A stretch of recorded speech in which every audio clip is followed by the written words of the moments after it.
Pop-up parks creates vibrant spaces on the street to encourage children and their families to be more playful, creative and active outside of the home. Stage 3 of the Knee High Challenge, we've gone through a little bit of change and understanding about how we operate and where we operate.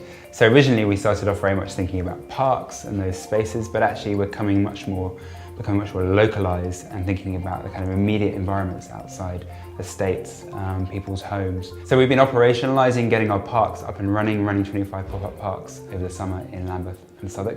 And now we have an opportunity to test within those parks, and we're doing that in 3 different ways. First of all, we're looking at small measures within the park. So we'll come into the park and work with children and families, perhaps test their physical exertion and physical activity, test their levels of happiness and well-being. On a secondary level, we're looking at running a control trial, and we're doing this in an area in Peckham. So we're taking 2 estates, one that will have our intervention at one that won't, and then we're looking at the impact that has on family-initiated outdoor play.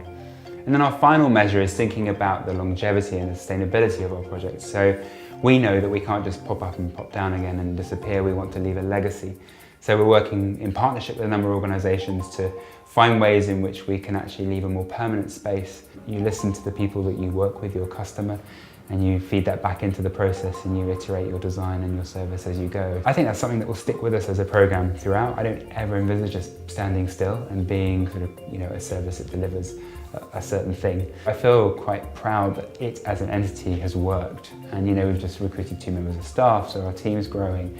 We now have assets in the sense that we've converted a mobile unit and we're very agile. We can get out and pop up very quickly.